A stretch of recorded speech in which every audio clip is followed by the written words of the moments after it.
A master of biological warfare, this is a tarnished who realized that the reddish hue of his skin had a reason to be.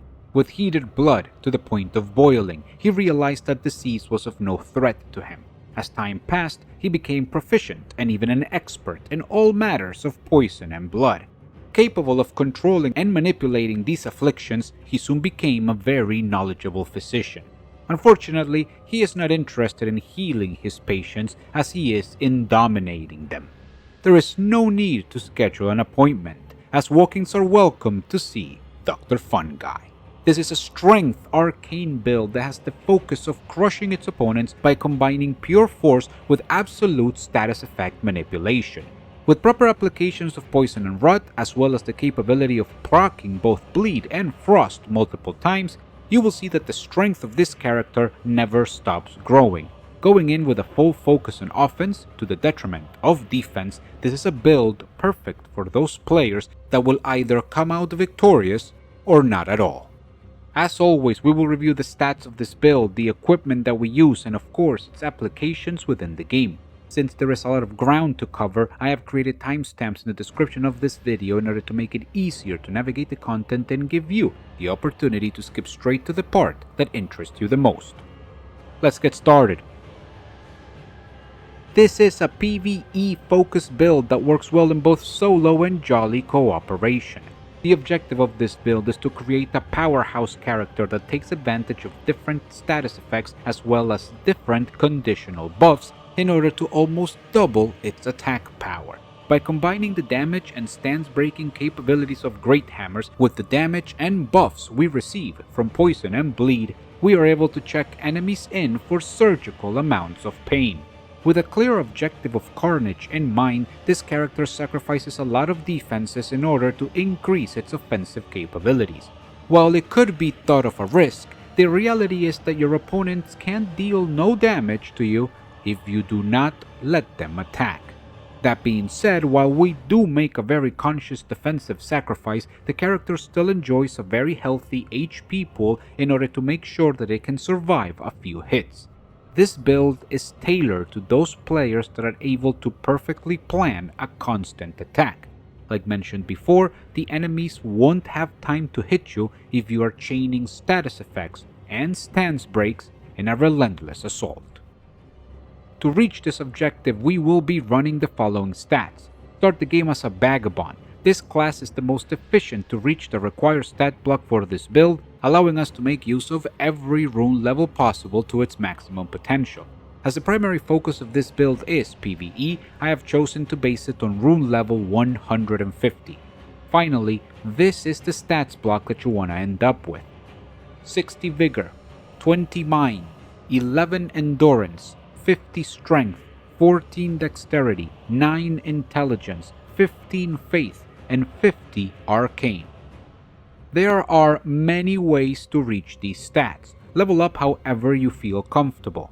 That being said, I do recommend that you take the following path. As soon as you are in the lands between, the first thing to do is get your Vigor to 20. Survivability is more important than damage when you're just starting out a character. The second priority will be to get Mind to 15, Faith to 15, and Arcane to 12. This will give your character access to great support incantations as well as dragon incantations for offensive power. These tools will let you focus on your main offensive abilities. The third priority is to get Strength to 30. This will give you access to many different weapons as well as increase the power of your damage scaling. The fourth priority is to get Vigor to 40. This will allow you to survive comfortably throughout the mid-game, allowing you to focus on your other stats. The fifth priority is to get Arcane to 30. Now you will have access to stronger scaling for both damage and status effects when using the Bleed Infusion on your strength-based weapons. You will also enjoy a higher scaling for your incantations. The sixth priority is to top off Vigor at 60. This will put you at our required HP pool, granting you maximum security to withstand the hardest hitting attacks from endgame enemies. The seventh priority is to top off Strength at 50. Besides granting you access to almost every strength weapon in the game, you will receive most of your damage scaling from this stat when it comes to the Bleed Infusion. The eighth priority is to bring Arcane to 50. This will complete your scaling for both the damage and status effect application of your bleed-infused weapons, as well as increase the power of your incantations through the use of the Dragon Communion Seal. The ninth and final priority is to bring Mind to 20 and Dexterity to 14. These last few points will be helpful to open up a few alternative weapons for specific cases and increase the frequency with which we can use our incantations and Ashes of War. So, why do we want these final stats? Allow me to explain. Vigor at 60 because I believe it is the perfect amount of health to survive the hardest hitting attacks of PvE. This will give us a total of 1900 base HP. It is the second cap for the stat. Going any higher really diminishes your returns, and honestly, I never go any lower. Mind at 20 because it is a fair amount that will let us use our incantations to support the application of status effects and bring alternatives to our basic melee damage. After all other stats were min-maxed, every remaining point went into this skill. Endurance at 11 because it is the base level of the Vagabond. It is already enough for me to use the weapons and armors that I want and keep a medium load, so there is no need to level it any further. Strength at 50 because it is one of the primary stats of our build. It is used for weapon requirements as well as our main source of weapon damage scaling. Dexterity at 14 because it will help the build meet the requirements of some key weapons that are very important backups or alternatives. This will help the character deal with some situations that the main setup is weak against. Intelligence at 9 because it is the base level of the Vagabond. We do not need it at all in this build. Faith at 15 because it is the minimum required to take advantage of some basic incantations that will help us with the application of status effects and buff our character. This is enough to give us a wide variety that will help us cover most situations that we will face. Finally, Arcane at 50 because it is the other primary stat of the build. It increases our weapon scaling, our status effect application, and the damage that our incantations deal. It is a very important offense-based stat for the character. Moving on to the equipment, this is the basic layout of the build. This character is a melee-focused berserker-type fighter. We'd sacrifice defense in order to increase our attack, and the objective is to use every single status effect in the game to tip the scales of battle in our favor and demolish enemies before they have the time to retaliate. As for the armaments, let's start with the main hand. My main weapon of choice is the Blood Great Mace. I am a big fan of Great Hammers in this game, and the Great Mace is one of my favorite ones specifically. This weapon choice is based on the fact that it has considerable strength scaling when infused down the blood path, and it also has very good bleed application at 134 points per hit. Furthermore, being a great hammer, it has amazing poise damage, and it is also able to break the stance of enemies very easily. This leads to critical attacks.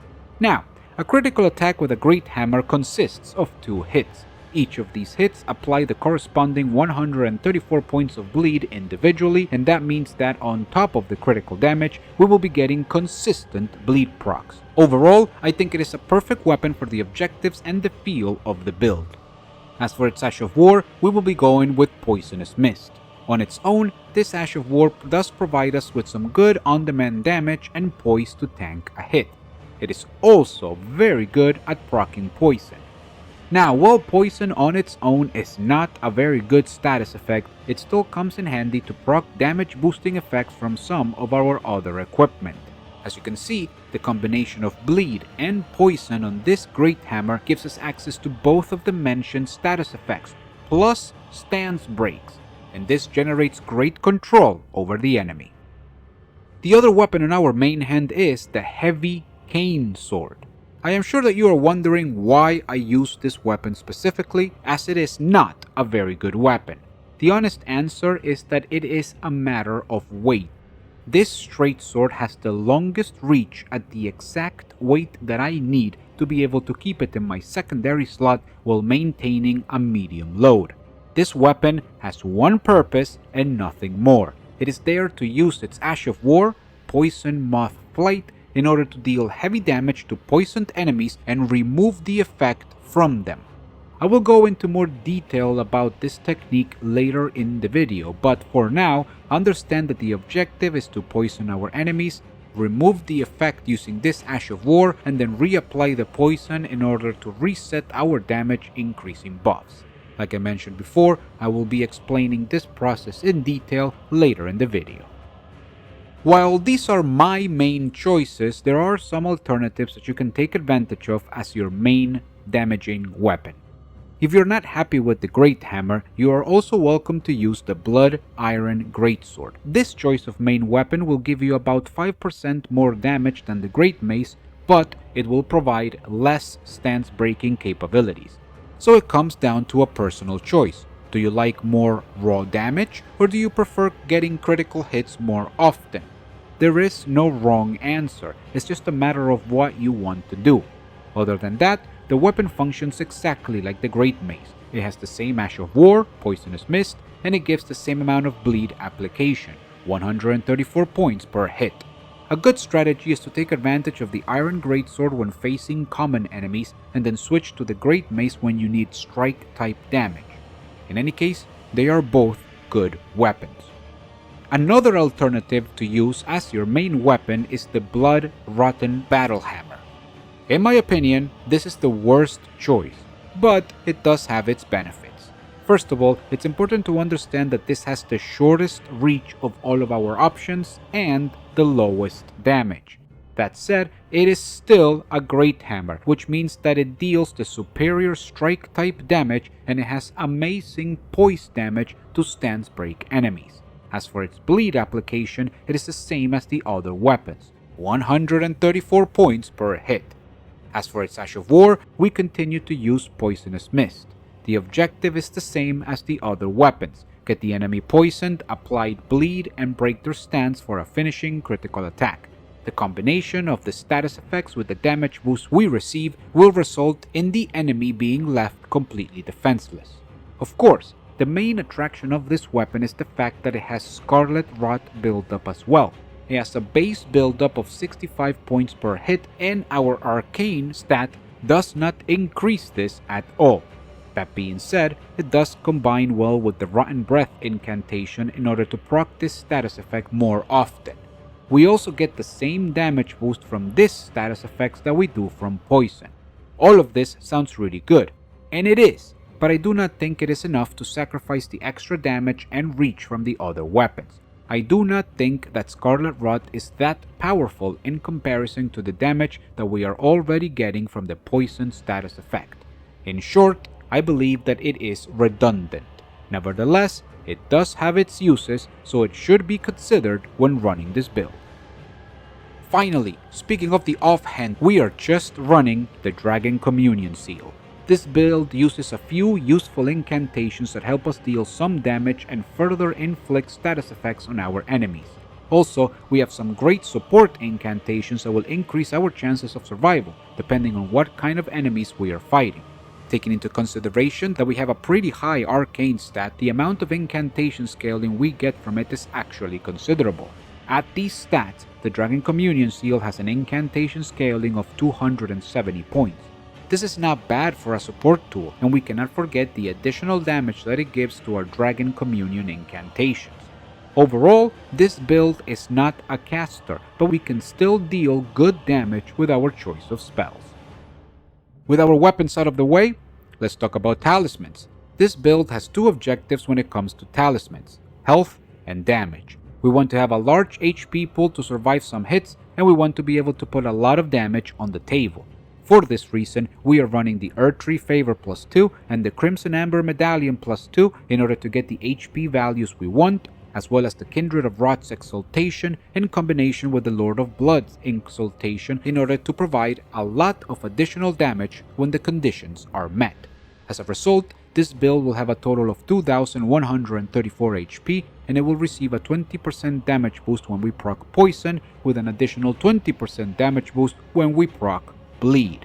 If we manage to proc both of these effects at the same time, we will be getting a combined 44% additional damage for our character. As we mentioned before, this build wants as much damage as possible, and our talisman choices reflect this. Alright, let's talk about armor. In this game, armor is extremely important. This is because this game has extremely good looking armor. Fashion Souls or Elden Ring, however you prefer to call it, is at an all-time high. For this build, I wanted to generate the appearance of a savage witch doctor whose moral compass is completely broken. He is more interested in the experiments than in healing, and he will not stop his process even if there is suffering involved. To achieve this, I started with the Mushroom Crown in order to take advantage of its damage boosting effect, and from there, I completed the look with the altered Rotten Gravekeeper's Cloak for the chest, Nothing in the arms, and the Nox Greaves. To add a finishing touch, I went over to Ranala and modified my character's skin color to be a very light shade of red, signifying his boiling blood. All in all, this armor setup gives us a total of 16% physical damage reduction and a total of 28 poise. In terms of defense, it is laughable, and I really do not recommend taking many hits. The objective here was to go hard on the damage, and that means that our defense suffered the consequences. As for the poise, it is pretty inconsequential and you won't be able to tank anything. That being said, the Mushroom Crown does increase our damage by 10% whenever we proc poison on an enemy. This stacks with all of our other damage boosts that we went over in the Talisman section, so it does provide great synergy. When it comes to armor, I like to focus on fashion over stats, but in this case, I was able to hit a good middle ground by finding a look that I really like, but that also provides me with an extra boost of damage. When it comes to the spirit summon that we will use for this build, the obvious choice is the Mimic. Besides the fact that I love the Mimic and that it is one of the best summons in the game, there is an objectively strategic reason to run it with this build. That reason is the amount of help it provides at proccing status effects. The Mimic has the same Great Mace that we do, with the same Ash of War, and that means that it will be able to help you proc bleed and poison on enemies. Not only this, but the Mimic is using the same talismans and armor that we are, and that means that it will receive the same damage boosting effects whenever these status effects are procced. To add to this mechanic, both you and the Mimic will receive the damage boosts regardless of which one of you procs the status effect, whether it's you that bleeds the enemy or the Mimic that poisons them, you will both get the damage boost. Of course, this is provided that you are near each other, but it is easy to arrange. Let's not forget that the Mimic will also have access to the same incantations that we do, and that means that it will not hesitate to drop Dragonice and Rotten Breath on the field, generating crowd control and further status effect application. All in all, the Mimic is one of the best support tools that we have access to in this build, and it perfectly synergizes with everything that we do. That said, we are still running a build with low defenses, and that means that the Mimic will not be able to tank as much as it would with other build types. It can take some punishments, but make sure to keep an eye on it. Up to this point, we have spoken about the equipment and the armor. We have talked about offense and defense. Next, we need to talk about the different incantations that this build uses in order to get the best value and benefit. Now, before we begin, it is important that you, my dear viewer, understand that spell choice is 100% personal. The list of spells that I will show you here is not the absolute best list that you can have. Instead, these are the spells that I prefer to use because they are the ones that suit my playstyle the most. You may think that other spells are better, or that I am making the wrong choices. This is okay. Please remember to use any spell that you think is the best, or that provides you with the most fun. Moving on, I will show you my list of spells and do my best to explain the reasons why I think they are the most useful. Hopefully, you are able to obtain inspiration from when you are making your own list. Let's take a look. In this build, I use all memory slots available. Each incantation has a use, and they all shine as an answer to a specific problem. I try to maintain a set of solutions for all of the issues that I run into when I'm playing the game. The list of incantations that I like to use is as follows. Flame grant me strength, Rotten Breath, Dragonice, Swarm of Flies, Heal, Flame cleanse me, Magic fortification, Flame fortification, Lightning fortification, and Divine fortification. The first incantation is Flame Grant Me Strength. This is a buff type spell that increases the damage of all of our physical attacks by 20%, as well as all of our fire type attacks by another 20%. This includes weapon damage and spell damage. Furthermore, it increases our stamina recovery speed by 5 points per second. The buff lasts for 30 seconds. While we can consider that the duration is a bit short, this is a fantastic buff for this build. We are very interested in the 20% additional physical damage to power up our main weapon, and this buff stacks with all other damage increases that we have already seen. Kindred of Rot's Exaltation, Lord of Blood's Exaltation, Mushroom Crown, and this buff all stacked together multiplicatively for a massive boost of damage. I will go over the details of the full damage potential this build has later in the video. For now, at 28 FP cost per cast, it is worthwhile to use this incantation as much as possible. The second incantation in our list is Rotten Breath. This is a cone-shaped area of effect spell that deals physical type damage and inflicts scarlet rot on our enemies. The status effect application of this spell was heavily nerfed in patch 1.07 to only 65 points per tick. This represents almost half of what it used to be. While it will be more difficult to apply Scarlet Rot to our enemies, I still believe it is worth using. First of all, it deals physical type damage, which is useful on an incantation, and it also receives the damage boost from our Dragon Communion Seal. Some enemies will still be inflicted by Scarlet Rot very quickly, and that means that the character will receive the damage boost from the Talisman and the Mushroom Crown. Remember that these boosts are procced by both Poison and Scarlet Rot. Overall, while it is not as powerful as it once was, I still believe that it merits a spot on our list. The third incantation in our list is Dragonice. Much like Rotten Breath before it, this is a cone-shaped area of effect spell that deals magic-type damage and inflicts the Frostbite status. Frostbite is a very powerful status effect as it provides an immediate percentage-based burst of damage alongside a debuff on the enemies, lowering their defenses by 20% for 30 seconds. This spell has a frostbite application of 110 units per tick, and this incantation deals magic-type damage that is increased by the Dragon Communion Seal. Overall, I believe that this is the most powerful type of Dragon Breath incantation. The amount of frostbite it applies is tremendous, and that means that we have access to almost immediate procs on demand.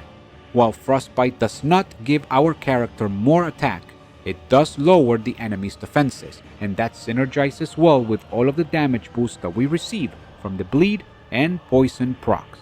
It is perfect for this build. The fourth incantation in this list is Swarm of Flies. Initially, this spell creates a slow-moving projectile that attacks the enemy multiple times for very little damage, while also applying bleed.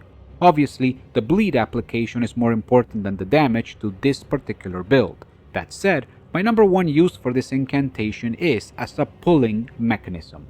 Sometimes there are a few strong enemies that are too close together, and trying to aggro one of them could lead to aggroing them all. Since that would be troublesome, I use Swarm of Flies to pull enemies one at a time. Since the projectile moves slowly, I have time to get into position, cast the incantation, and then back away. Once the enemy is hit, it will suffer the effects of the spell, but it will also begin to approach my position. I use this time to prepare and buff my character before taking on the enemy in a one-on-one fight. I can repeat this process with as many enemies as needed and eliminate the risk of being attacked by more than one. Overall, it is a utility spell that I do not use very often, but it comes in handy when safety is a priority. Of course, the additional bleed proc is very nice too. The fifth incantation in this list is Heal, and it is the only healing spell that I use. That said, its purpose is not exactly to heal myself. In fact, I use this spell for one thing and one thing only: to defeat Revenants. Revenants are one of the most powerful and annoying non-boss type enemies that you can find in the game. They deal incredible amounts of damage and are in constant motion and attack. They teleport around the area and, I am sure you know, have that one move where they hit you 1,000,000 times with all of their limbs in succession. It is very difficult to fight them, but fortunately, if you do not let them get started on their offense, then they become much easier to defeat. In order to achieve this, we use heal. Revenants are very weak to holy damage, but also they are extremely weak to healing spells. If you cast a healing spell with an AoE and it catches the Revenant, they will take damage instead of being healed. The amount of damage they take is always the same, about 60% of their total HP. 2 spells will always kill them, and since the first spell also staggers them, it is very easy to cast 2 of them back to back for the kill. Since the damage is always the same, I like to use heal, because it costs the least FP of all AoE heals. If you execute this strategy correctly, then you will defeat the Revenant before it even has a chance to hit you. Flame Cleanse Me is the 6th incantation in this list, and it is one of the most powerful ones in the game. It provides a fast, cheap way to get rid of poison and, most importantly, Scarlet Rot. This should always be in your list of spells. Scarlet Rot is extremely annoying, and so is poison.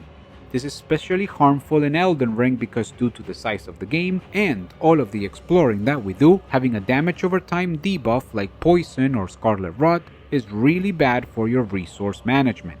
Obviously, you also have the option of using items to remove these conditions, but I personally do not want to deal with the crafting system and gathering materials. Furthermore, it is also good to note that this incantation deals a very minuscule amount of fire damage when you cast it. The damage itself is insignificant, but it is still fire-type damage. This means that we can use this incantation to remove the effects of frostbite. Flame Cleanse Me is always there and available to support you. At only 12 faith requirement, it is too good to pass up, and there is no reason to not use it in every build that you make. The last set of incantations that I like to use is what I call the Resistance Crew, and it is made up of Magic Fortification, Flame Fortification, Lightning Fortification, and Divine Fortification. This is our main tool to counterpick the damage that each of the game's enemies and bosses will do. They provide resistances to magic, fire, lightning, and holy damage respectively. You should always have one of these active if you want to increase your chances of survival. They are cheap to cast, costing very little FP, and they last a considerable amount of time, taking into consideration how much of a defensive boost they represent. Each of these incantations will leave you with around 45 to 48% absorption against the chosen damage type, depending on what kind of armor you choose to use. Mileage may vary, but it is always a good choice to have these on. It is very important to know what you're up against so that you can help yourself survive the battle. One of the main strengths of this build is its ability to increase its own damage output through different buffs. Taking into consideration how often these buffs will be proccing and timing out, it is important to understand their details and how the build incorporates them into the playstyle. In total, this build takes advantage of 4 buffs: Kindred of Rot's Exaltation, Mushroom Crown, Lord of Blood's Exaltation, and Flame Grant Me Strength. Kindred of Rot's Exaltation increases our AR by 20% for 20 seconds whenever the Poison or Scarlet Rot status effects are procced near our character. This could be done by ourselves or by an outside source, for example, our Mimic Spirit Summon. The Poisonous Mist, Ash of War, in our main weapon, takes care of activating this buff. The Mushroom Crown has a very similar effect to Kindred of Rot's Exaltation, and it increases our AR by 10% for 20 seconds whenever the Poison or Scarlet Rot status effects are procced near our character. Again, this can be done by our character or a third party. This effect activates at the exact same time as the Talisman, and it can be easily done with the Poisonous Mist, Ash of War, that we run in our weapon. Lord of Blood's Exaltation increases our AR by 20% for 20 seconds whenever Bleed status effect is procced near our character. Much like the other buffs, this can be initiated by our character or an outside source. In this case, this buff is easily activated by the passive bleed application of our blood-infused Great Mace. Finally, Flame Grant Me Strength is an incantation that increases our physical type and fire type AR by 20% for 30 seconds upon casting. This is the only buff in the rotation that cannot be activated through combat and must be actively casted in order to obtain its benefits. As you can see, most of these buffs are activated through combat and the application of status effects. This establishes the aggressive playstyle of the build. As for the incantation, it is important to keep it active as much as possible. In regards to the way these buffs all stack together, it is multiplicatively. They are not added together. Instead, each buff is applied singularly and it is included in the boost provided by the next one. This difference provides us with more overall damage. In total, the damage is almost doubled. Specifically, we get about 90.1% additional AR. As a visual representation, here are the in-game statistics of the two-handed Great Hammer that we use in this build. On the left, at 688 AR is the base strength of the weapon. On the right, at 1309 AR is the strength with all buffs active. Remember, most of this AR increase is obtained through normal combat, and to all of this, you have to add the additional damage that we get from the status effects that we are applying, particularly from bleed. It is obvious to see that this build has a large reliance on status effects in order to draw out its maximum power. Due to the combination of Kindred of Rot's Exaltation and the Mushroom Crown, this build leans heavily into the usage of poison to increase our total AR. This is actually a weakness, as the poison status effect lasts much longer than the buffs we get from its application. Taking into consideration that we cannot poison the enemy again and reapply the buffs until the initial application runs out, this leaves us with a lot of downtime on our damage. Since the poison effect lasts for 90 seconds and our buffs only last for 20, there are a total of 70 seconds where we will not be able to take advantage of this strategy. Obviously, the easiest way to mitigate this weakness is to use the White Mask instead of the Mushroom Crown and get an additional damage bonus from bleed instead of poison. But taking into consideration that the White Mask is extremely ugly, I decided to remedy this in another way. We will use the Poison Reset, a technique based on Poison Mothflight. This is an Ash of War that coats your weapon in poison and slashes at the enemy. The secret to this Ash of War is that if the enemy is already poisoned, then the attack will deal additional damage and consume the poison status effect. That is correct.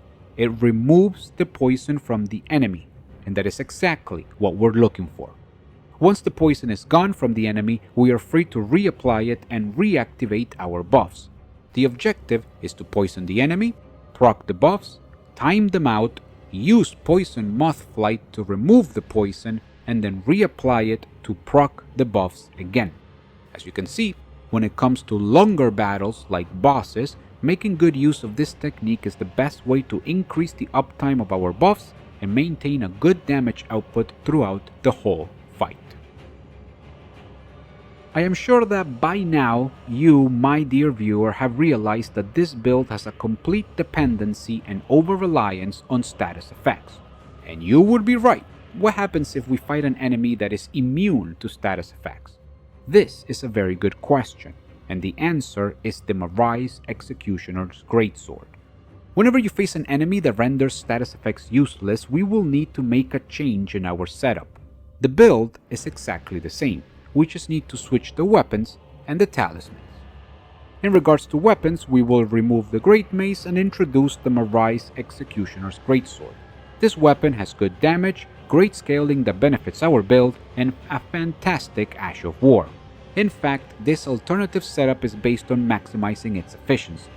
Eocate's Dancing Blade is a corkscrew type attack that hits the enemy multiple times. The attack ends with a single slash. We are capable of charging the attack to increase the damage and knock enemies down with its final attack. The objective of this setup is to increase our damage by taking advantage of the rapid attacks of this Ash of War. In order to achieve this, we will be using the Talismans Rotten Wingsword Insignia and Shard of Alexander. The first one will progressively increase our damage the more times that we hit our opponent. Taking into consideration that Eocate's Dancing Blade hits many times, we will be reaching the maximum damage boost almost immediately. As for Shard of Alexander, it is the tried and true 15% additional damage on all Ashes of War. The resulting effect is that we will be able to deal thousands of damage with a single use of the Ash of War. That said, we are not done, as we can further use our Flask of Physics to increase our damage. In this case, you should use the Magic Shrouding Cracked tier and the Thorny Cracked tier. The first one increases our magic type damage by 20%, and the second one behaves much like the Rotten Winged Insignia, by progressively increasing our AR the more attacks that we land on our enemies. Overall, through the combination of all of these tools, we are able to provide a high damage, very efficient alternative for those moments where our status effect application is not effective. As you can see, there is no secret here. It is a standard blender build, but it is an extremely reliable and fun alternative to use. I was extremely surprised at the synergy that Arcane can have with strength through the use of status effects. By combining the different buffs and damage that we get from bleed and poison with the higher stance breaking potential of great hammers, we are capable of combining different enemy control mechanisms to extend our advantage.